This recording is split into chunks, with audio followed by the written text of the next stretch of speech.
Sometime around Christmas 2009, in the sea near the island of Vis, a diver from the island of Korčula, Darko Bojanic, accidentally discovered a 4-engine aircraft. In March 2010, a team of divers from Croatian Conservation Institute and their associates dived to the unknown wreck, which was lying at a depth of 39 meters and established it is an American heavy bomber, type B-24 Liberator. The wreck was lying on its back, the fuselage practically destroyed, yet the demolished cockpit could be recognized by its control yoke, which was still in situ.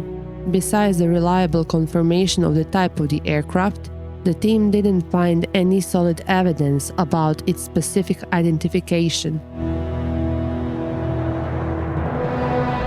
However, after a photograph was sent from America indicating the exact location of the plate, the investigation could be continued. So, on 31st May 2010, a trip was organized which, despite moderate hugo and waves, was successful, as the divers searching the remains of the cockpit managed to find the plate with a serial number. When the plate was cleaned, the serial number revealed it was indeed the Tulsamerican, aircraft B-24J serial number 4251430, which during its life was famous and followed by the media until its very last mission. The aircraft was the last example made by the Douglas factory in Tulsa in the state of Oklahoma and was paid with war bonds bought by the employees of the factory and the citizens. As a sign of thanks, on the aircraft as it left the assembly line, over all its external surfaces were the signatures of all the employees of the factory. On its nose, under the cockpit, there was a round emblem in the shape of a globe on which an American Indian was drawn, in one hand holding a knife and in the other the American flag. Above the emblem was written the name of the aircraft, Tulsamerican, which was given by one of the workers of the factory through a written ballot. The Tulsamerican was part of the 765th Squadron 461st Bomber Group, belonging to the American 15th Air Force in southern Italy. On its last mission, it took off from the base in Torretta on 17 December 1944. That morning, the Allied forces, heavy bombers, had as their target the facilities near the town Odertal, close to the Polish-German border. The particularly long flight of over 1,400 kilometers awaited the 231 Liberators from the 49th and 304th Wing, flying towards Odertal on the German-Polish border. On their way to Odertal, when the formation was already over the Czech Republic, it was attacked by German Messerschmitt. In one of the attacks, the fighters succeeded to hit and damage one of the engines of the Tulsamerican, and the pilot had to shut it down. In the following fighter attacks, the large bomber was completely strafed, and without one of the engines and various other damage, it was starting to lag from the formation. Before the bombs were finally dropped, the German fighters attacked it several more times and managed to hit the wings and fuselage.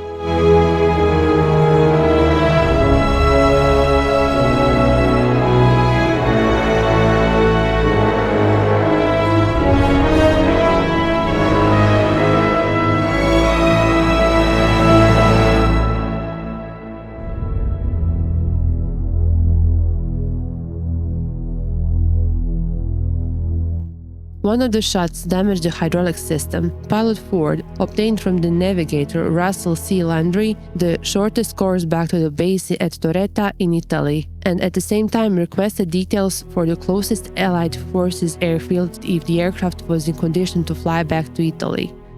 They flew over the Alps at dangerously low altitude, and even before they reached the Croatian coast, it was clear that their only chance of rescue was to land on the island of Vis, the only airfield in free territory on the route back to their base in Italy.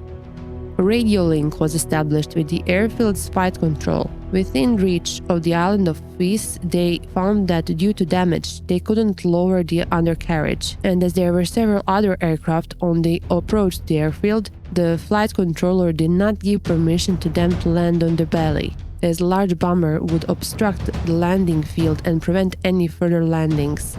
Flying into the airfield zone on the island of Vis, the heavy bomber made a turn above the open sea south of the island. into the sea, a sign for the abandoning aircraft of landing at the sea. However, in the middle of the second turn about the sea, and just as the aircraft was in an unfavorable position with regard to the wind, the engine suddenly stopped, and so the pilot decided on the only possible maneuver, landing on the sea. The only thing he managed to cry out was, "We're landing," and the next moment the aircraft hit the sea hard. When the crushed fuselage of the aircraft disappeared under the surface after only a few minutes, only 7 of the aviators were left swimming in the icy sea. Into the depths of the sea, along with the Tulsamerican, disappeared the pilot Ford, navigator Landry, and mechanic Priest, who didn't manage to escape the aircraft in time. The surviving members of the crew were saved by a British boat, which was based in Lukavec. The years passed by. The story of the remarkable Liberator and its crew was lost among the hundreds of similar war dramas from the Second World War. The crash and rescue of the crew of the Tulsamerican would still be buried in sea if it wasn't for Željko Boček from Sisak, who had already spent many years gathering information about aircraft which were destroyed during the Second World War in this region.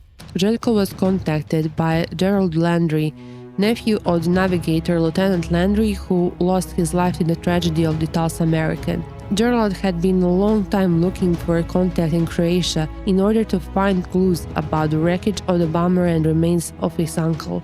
In this investigation, he received support from American institutions, which promised him financial help, as the Tulsamerican took a special place in the history of the American Air Force as a celebrated production example, and its path through the war was documented in detail and followed by the media. And in town of Tulsa, there is a museum dedicated to this aircraft.